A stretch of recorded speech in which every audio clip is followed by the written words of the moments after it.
Okay, we are now going to head to a panel, and we've got Bobby from Curb, we've got Chris Kassulke, we've got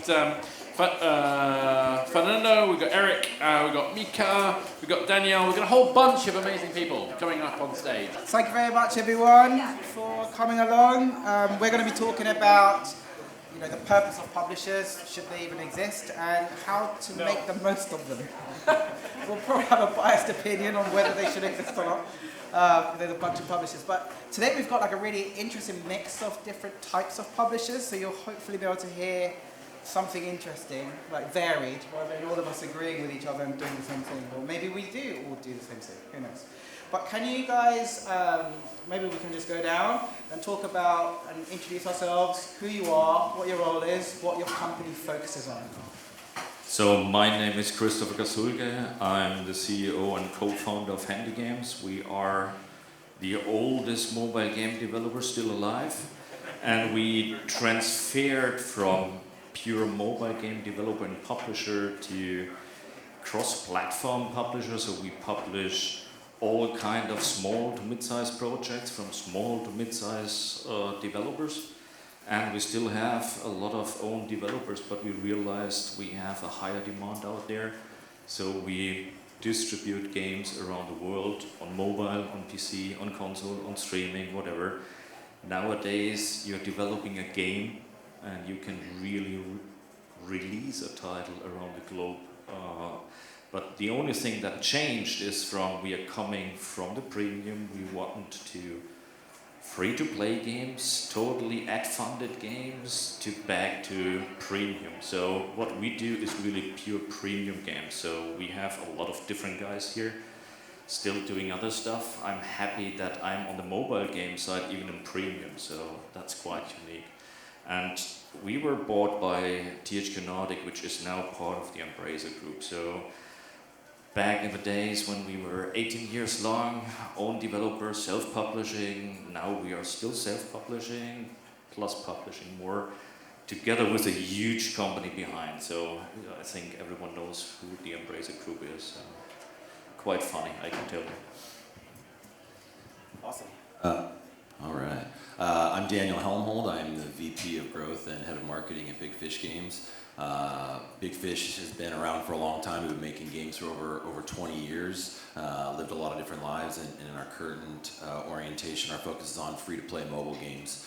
My background is Google, Kabam, Foxnext, and Capcom, and excited to be part of Big Fish as we focus on taking kind of the diversity of our history and pointing it towards the future. The organization has done first party, second party, third party development. It's done publishing, and I think we've tried to boil that down into the most efficient collection of those things now. And so now focused on finding great studios, great games, great teams that want to join Big Fish, and working together to kind of fill in some of the areas that they need help and bring them on board. So excited to be here. Hey, I'm Fernando Rizzo. I'm from Raw Fury. You might know Raw Fury. We're mostly PC console publisher, but we do some mobile. Our catalog includes stuff like Bad North and Atomic Crops and Norco, Kingdom. Based in Stockholm. Great company. I joined last year, and previously I was working with Hooded Horse, the PC games publisher. And before that, I was the founder and CEO of Modern Wolf. So I've been in games publishing for quite some time, and I like it. Hi, everyone. So my name is Miikka Lindgren. I'm a VP Publishing of Sandsoft. Sandsoft is a Riyadh-based new mobile developer, publisher, and investor. Games that we are interested to publish are established games, so games that are successful in other regions. We help them to exploit the MENA market potential, which is, by the way, at the moment, the fastest growing market, both in players and revenue. I don't know if you look at the state of the market report by Data AI, Saudi Arabia was mentioned there, one of the only markets, in addition to China, that was growing during the last year. And in addition to kind of established games, we are also looking for games that are developed by experienced development teams that are lacking publishing power. So we are helping them to publish games globally as well. We are set by very international leadership team, so all of us who are working for the company have been working on big franchises. I've been personally working over 10 years for the Rovio, for Angry Birds IP. We have people from King that has an experience of working with the Candy Crush Saga franchise, people from EA, etc. So very experienced team, and we are here to help for the developers to find success, not only for MENA market, but also globally. Hey folks, negotiating publishing deals takes a long time, and there's lots of discussion. That's why 20 minutes into the panel, I get to begin introducing myself. So these guys clearly have been negotiating many publishing deals because they really know how to talk. Hey, I'm the same. My name is Erik. I'm CEO at Dodreams. We're the developers of Drive Ahead. Drive Ahead is a gladiatorial arena racing game. So you get points by knocking friends in the head with a car. We self-publish on iOS and Android. And globally, Huawei App Gallery outside of mainland China. We also publish Android China with HandyGames, that's with a Z, not an S. And Miikka here is this wise uncle that I have in the game industry, and I'm super excited that Sandsoft is our publisher for iOS and Android in the MENA region, and we're very happy to be in this fast-growing market. Great stuff, thank you. So it is quite varied, isn't it? Like Curve, so sorry, I haven't introduced myself yet. We haven't even, we're probably eating into so much time. But I'm Bobby, I work for Curve Games. Curve Games is probably most similar to Raw Fury out of this group. We focus on PC console games, premium titles. I'd say we're like, I like to think of ourselves as Curve being like the OG indie publisher for PC console games. There's about 2,000 of us all in all right now. About 600 who focus on art, 1,200 on QA, localization, under Testronic Labs, because we're owned by a group called Catalyst Group. And then there's Curve Games, which is like a really small elite outfit. I say elite, there's people like me. Anyway, so what are publishers for? What do you bring to the table as a publisher? Like how do you pitch yourselves to people who are considering self-publishing? Why would they come to you? I think everyone can self-publish nowadays. So back in the days when we started, that was 25 years ago, quite a long time ago, there was not a possibility to distribute your games. You needed a publisher. You really shipped boxes around the world. Now shipping boxes is quite a still complex thing, but it's not a must nowadays. Nowadays you can self-publish to Steam, you can self-publish to iOS, to Android. If you go then to consoles, it's getting already a little bit more tricky. There is still places out there where you are 1 out of whatever 10, 1 out of 100 per day titles that are released. And doing that on your own means a lot of work.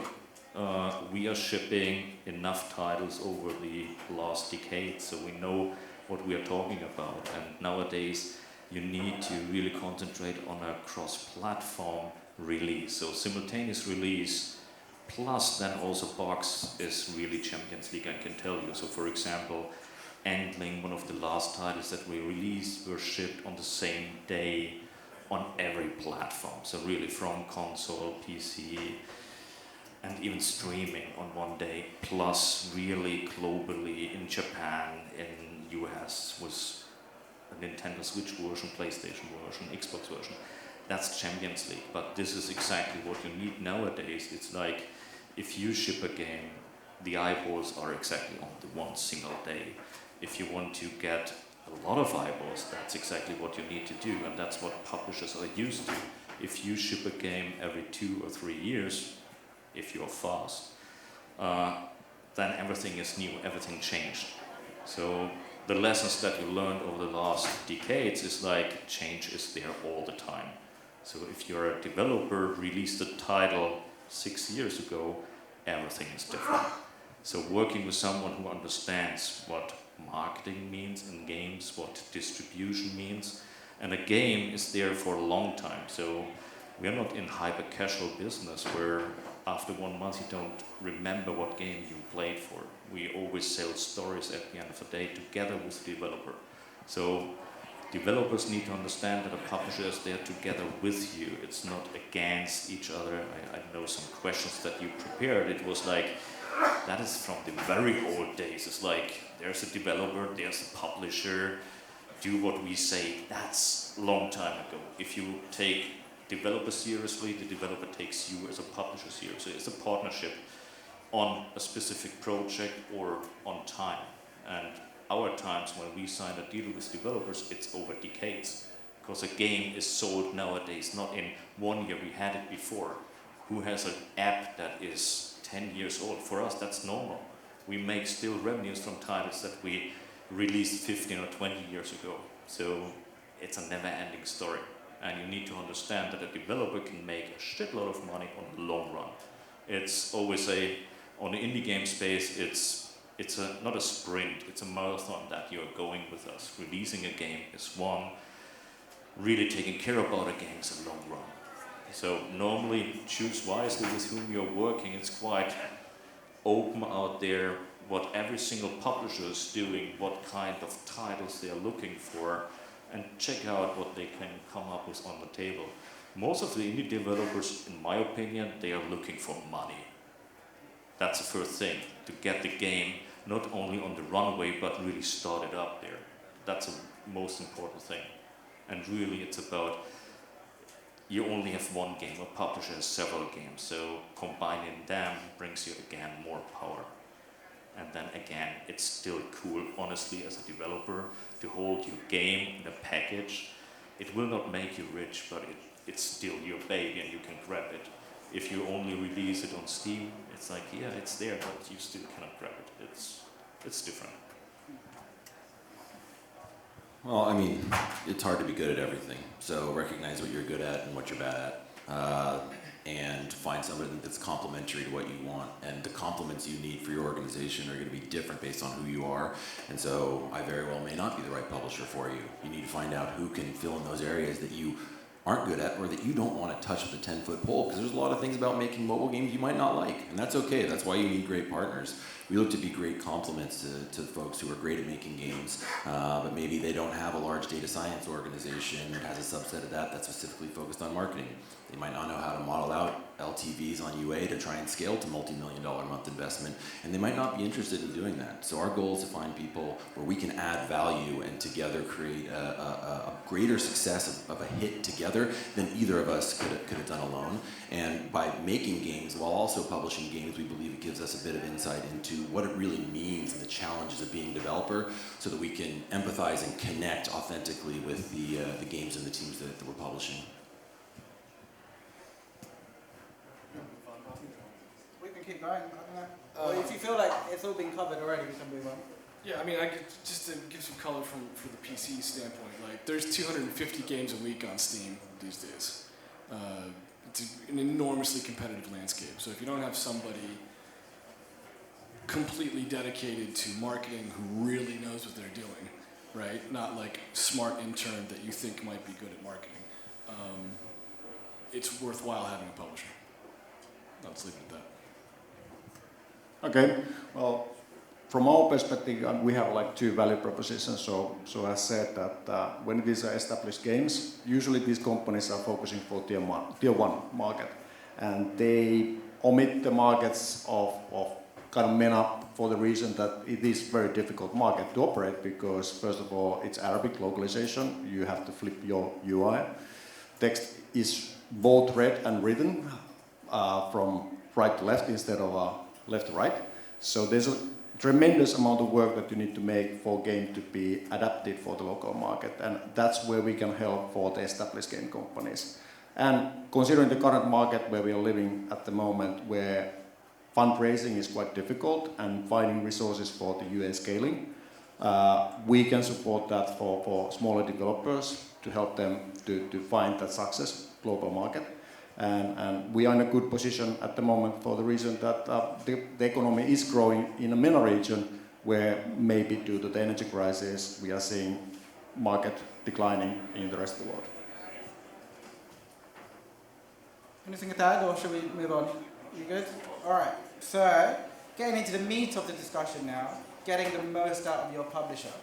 I think what a lot of developers underestimate or don't appreciate sometimes when going into a partnership with a publisher is there is work still to be done because now you have a publisher, right? What is that stuff? What stuff should people, what should be on their, on their mind when they go into a deal and they now have a publisher? Great, they're going to do the heavy lifting on marketing, porting, QA, whatever.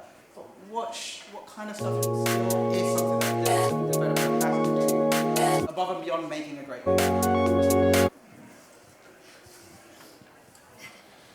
Yeah, often people ask that, well, what should the publisher do for me? Like, how do I choose a publisher? But I think you should also ask the question that, is my organization ready to work with the publisher? That it's actually how flexible is the tech stack? How well have we been documenting things? Like Miikka here mentioned, that partners do UA, and then you start for the first time thinking that, oh, we never did a brand Bible because it's all in the head of the creative director. And then also, I think one really important thing is that how good are the production processes? Because if you're doing your own game and everybody knows the game and you're passionate about it, then suddenly you have this external organization that they might have some subcontractors or contractors or partners working with them. So we found that we had hired a producer just at the right time as we started doing the Mina project with Sandsoft, and without it we would have been in chaos or catching up to things. So that was really important for us. I mean, I'd say there's a few things that devs should think about going into the process, just building what you said, right? You should really know what your game is and who you're building it for before you actually start looking for developer or publisher funding and working with a publisher. Being able to hold on to that vision is what's going to make you a credible partner in the discussions about your product, right? And publishers are going to give you a lot of feedback, and you need to be able to take that feedback and work that into the vision for the game that you're ultimately the holder of, and that you ultimately own the roadmap for. The longer that game takes to ship, the more money you're going to need from the publisher, which means it's a longer period on the other side of it before you get into royalties. So everybody benefits from getting the game out on vision and on time. The other thing, and this is maybe quite tactical, but just think about what your publisher is going to need once it's time to start marketing the game. Have you thought about how you're going to get feedback from beta testers? Is that going to happen in-game? Is that going to happen out-of-game? Do you have stuff like capture tools for getting screenshots, hiding the UI, moving cameras around to create trailers? All of that stuff becomes really important further down the road, and you don't want to start thinking about it 3 months out from release when everybody's hair is on fire and there's not enough time to do all the important stuff that's on your radar. So Bobby's question's fundamentally correct, right? Like, there's still a lot that the devs need to carry even when there's a publisher involved. The publisher's going to make your life as easy as they can, but you still have kind of water to carry in that relationship. So I would say be honest to the publisher when you're talking to them. So what you really can do, and it's a partnership. So talk in the beginning about all the topics that you want to take care of, and honestly, a publisher is not developing your game. A publisher can assist you, for example, or assist you in topics that you are not aware of, no matter if it's server backend, localization. So, for example, even localized handling in Catalan, and I think in so many different languages. And yes, Arabic is another beast, but it's just one of those tons of beasts if you want to really go abroad. If that's your plan, if that's a plan of the publisher, and normally you sit together. We have, I know a lot of developers hate that, but we have that on our website, what you really want from a publisher, and that's very important to understand upfront. So you need to ask your team or your CEO or whoever is pitching the game, what do I really need? Is it only money? Do I need marketing? Do I need QA? Because I can tell you, I never found a single developer who has a good QA. And as soon as you go on console, you need to have that. Did you really ship a title on those consoles out there? Not talked about it, or yeah, it should work. At the end of the day, that's exactly what we do. But we need to know that upfront, depending on that, we can assist you. The same thing, do you have a sound designer? Can you really localize the game, not only on language, but really about voiceover? Because that's the next step. Are you only an indie game, or do you want to be a triple indie game? That's the next thing. Do you really want to have orchestral music in there? Do you want to have a huge, cool, whatever, video promoting your title? Do you want to have demos and stuff like that? That's what you discuss in the beginning. That's why we are sitting together with a publisher normally and discuss that step by step. And believe me, the whole plan is fucked up 100%. I never had that we signed a game and it finished like we discussed in the beginning. So publishers are used to that normally. And of course, we put more money on the table to finish it. I never say that, but at the end of the day, we know what is normal in publishing. And I think that's what you should be prepared of as well. Because of course, changes are coming. There's a new console coming, there's a Stadia coming, and there are options for publishers, for example, or for the developer itself. And normally, that's the job of a publisher to sell your game, to give it to a bigger audience, like for example, in-flight entertainment systems when you were before here. They were talking about it. We did that, I think the first time, 2004, in-flight entertainment system. It's a nice business model still today. Same thing like car entertainment. Your game can't go there. You will not do that, I'm quite sure about that. But that's what publishers offer. New possibilities, new way to make money with your titles. And as said, we are in the same boat at the end of the day. We invest into your game, into you partly, and then find a way to get our money back, make revenues for you. That's the big job.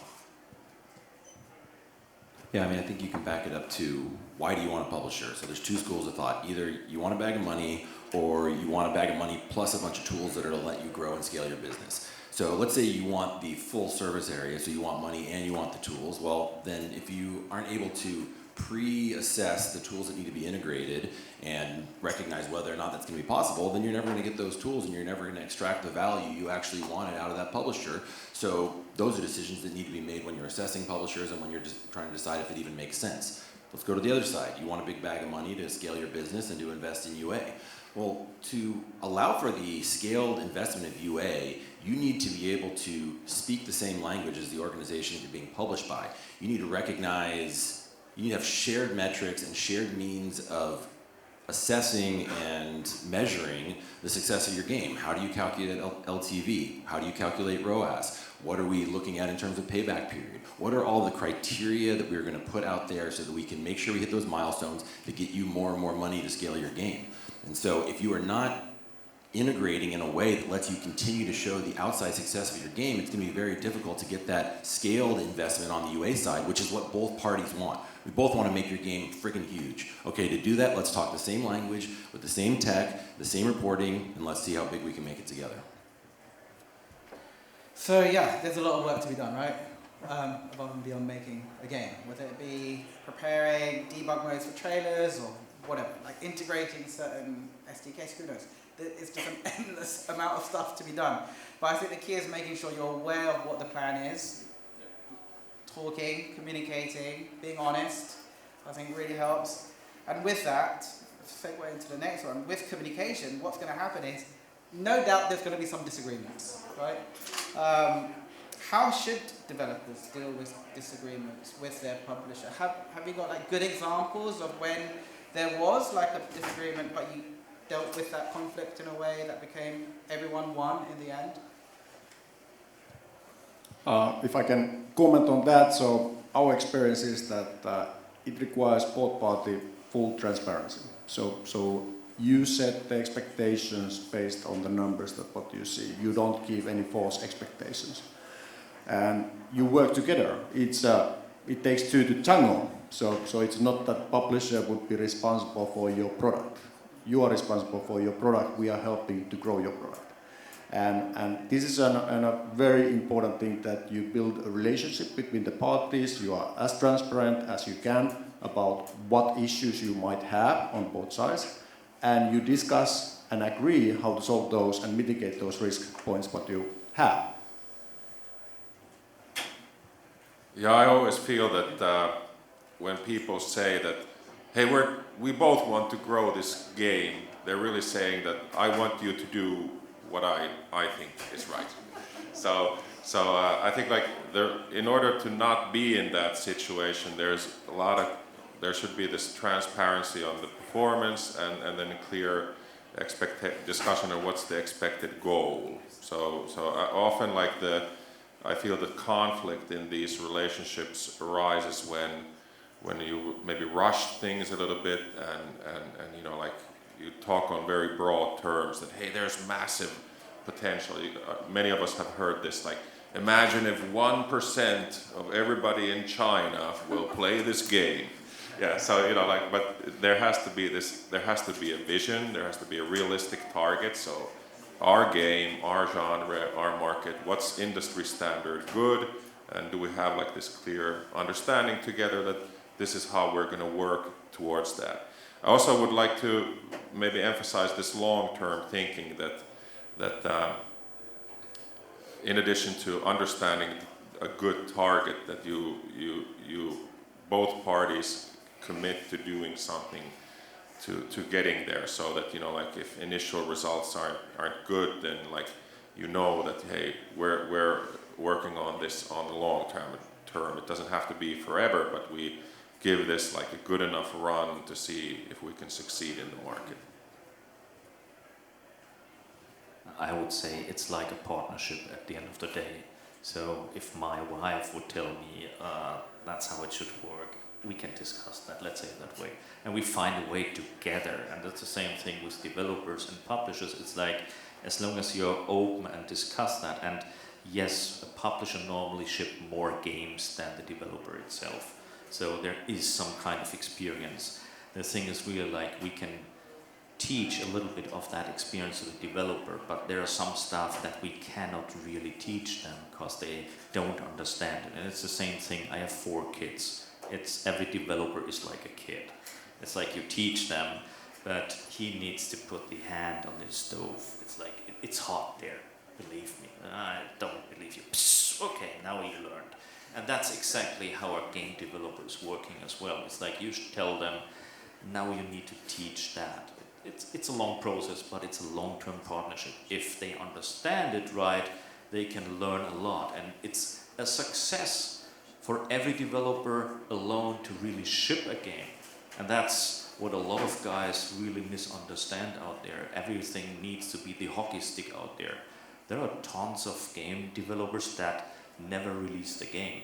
I always teach that in university and stuff like that. Like, first ship a game, and the second game will be better. The third game will be better. How many games, for example, an EA or Ubisoft shipped or distributed till they were really successful? Same thing here. It's not the first title that you develop and you will be rich. I really hope you will get, but that's not the case.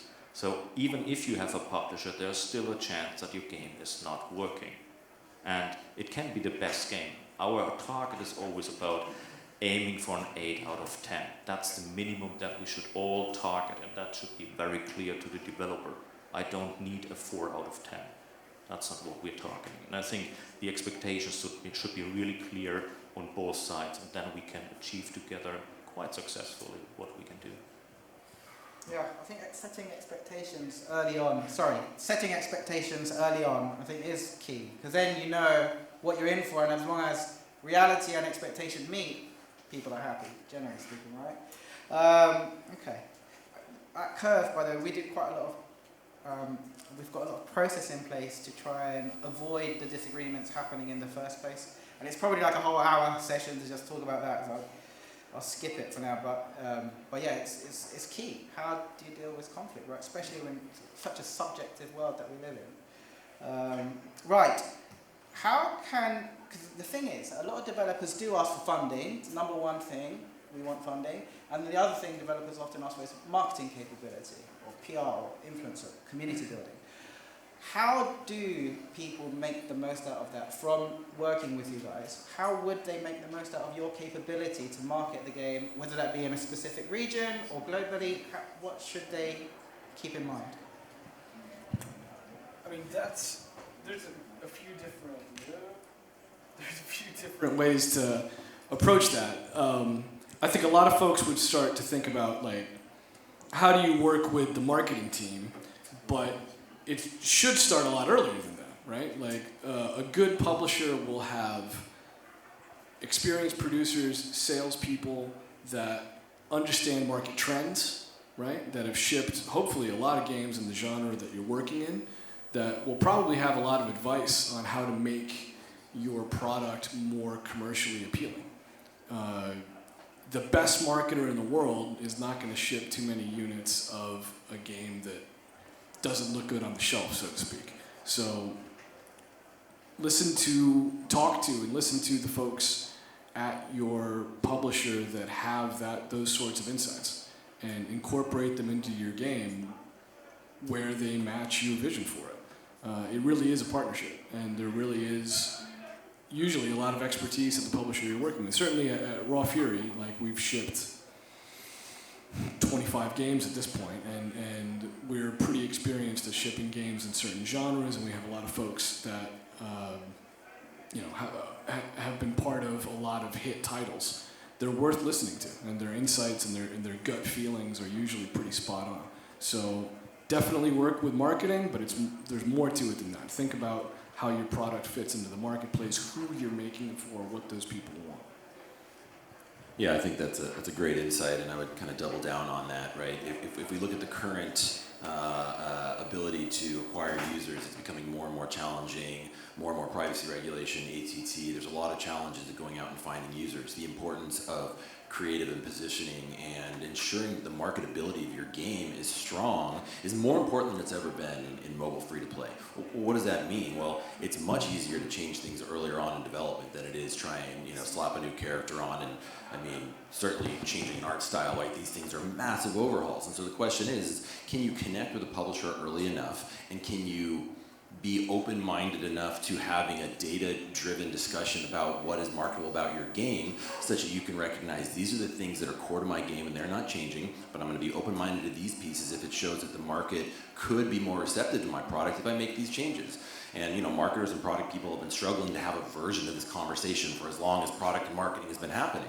And I think as a marketer, it is my and my team's responsibility to bring data to that discussion and to also recognize how difficult it is to make a game and have that mutual respect, but also orientation to data, because we all know if we get a fun-to-play game to market, but it doesn't resonate in the 1.5 seconds we get to capture a user's attention when they see an ad, it's probably never going to be a success, and that's unfortunate if it's something that we could have addressed far earlier.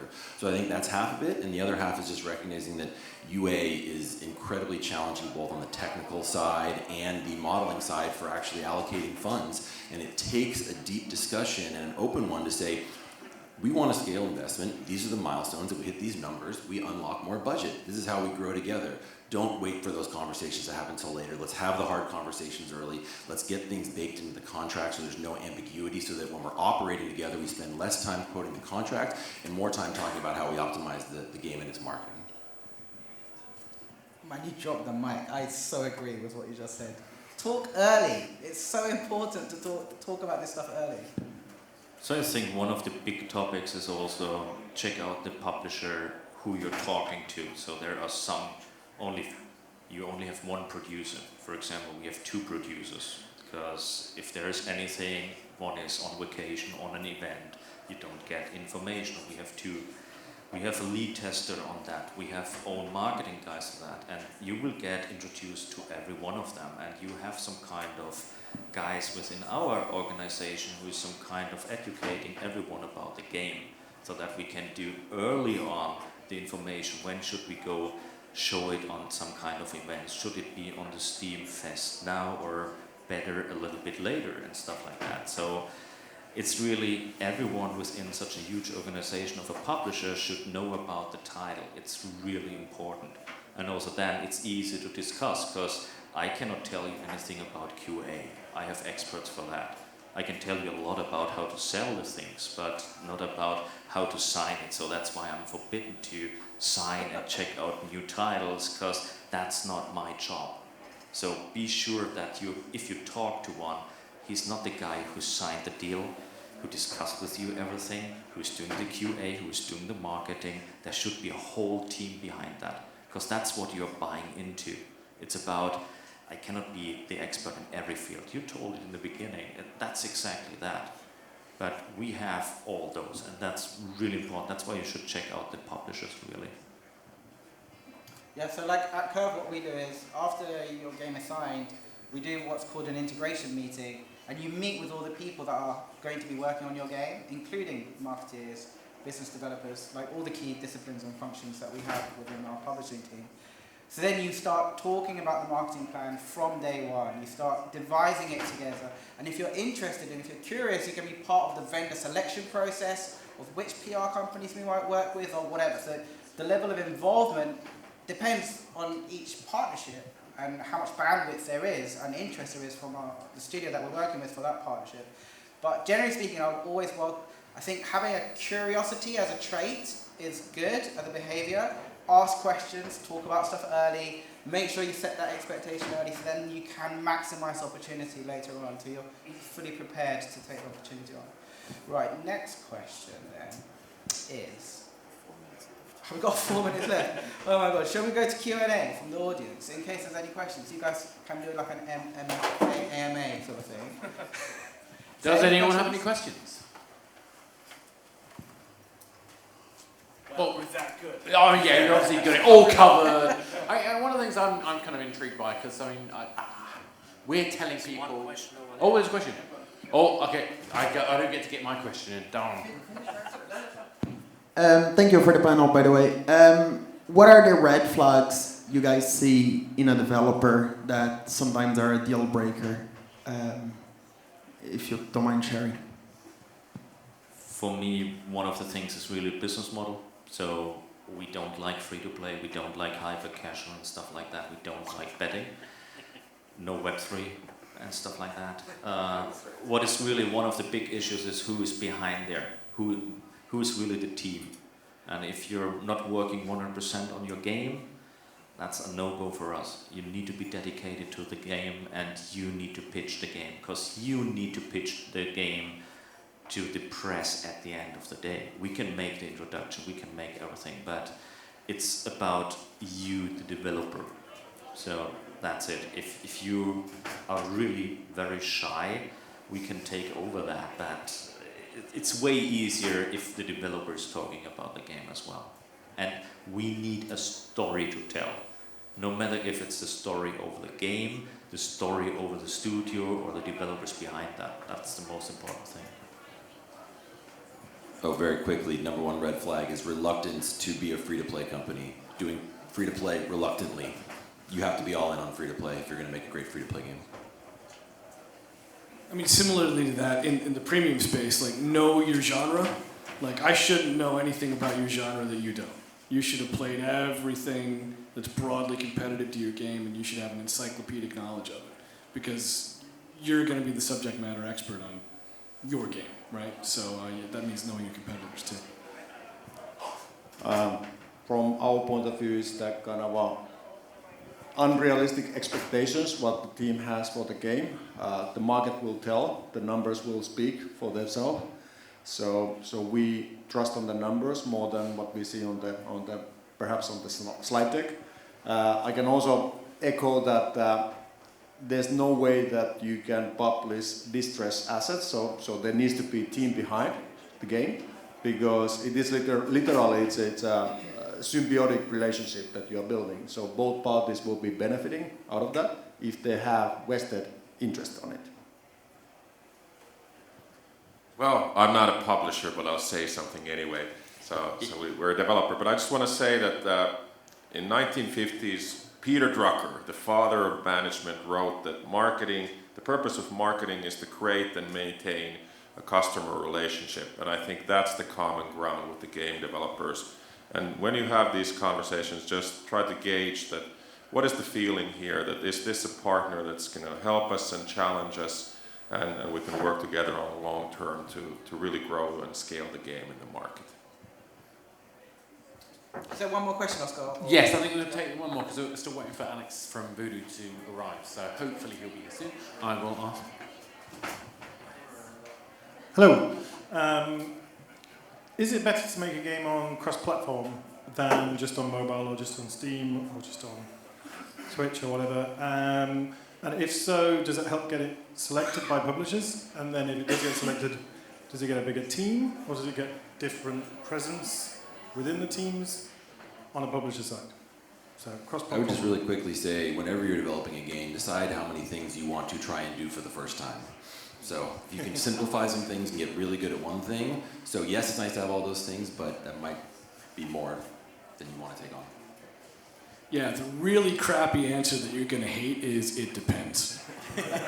It depends. If you guys are an amazing, super experienced cross-platform developing powerhouse, of course you should do it for everything, right? It just depends on where your comfort level's at. A lot of publishers will have really trusted or even internal porting resources. We do at Raw Fury. So it just depends. But definitely, to build on what Daniel said, right? Make sure what you're doing is right for the product. Because shipping a kind of good game on 5 platforms is definitely inferior to shipping an awesome game on 1 platform. That's the Champions League, as I said. It's really like not every developer is doing it on their own. So for example, we have an internal studio with massive mini-team who assist, for example, or even port the game to console. And then for mobile, we have our internal team within HandyGames, because I'm quite sure you cannot get Wreckfest on mobile. So it's really like, therefore the publisher can assist you. That's one of those questions in the beginning, what platform can you cover? If sales say sooner or later this title would make sense to be a simultaneous release, just keep that in mind that it will take some time to port the game on the other platforms as well. So it should be in the milestone plan that you are finished with the PC game, but we are holding it back for 3 more months, for example, or even longer. That need to be covered at the end of the day. And then, again, we discuss with the developer if that's okay. Because a lot of developers, they cannot hold up 3, 4, 6 months with their own money.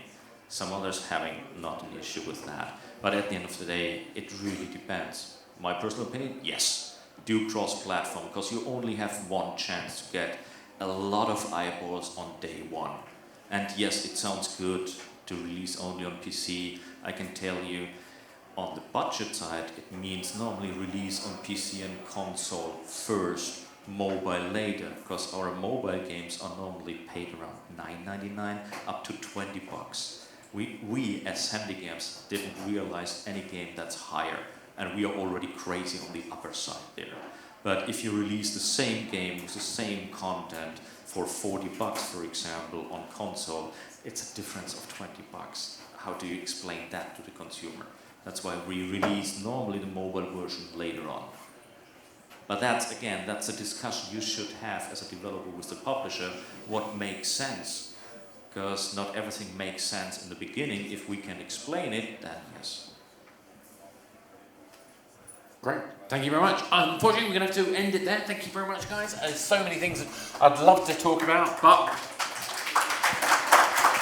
what an awesome bunch of people.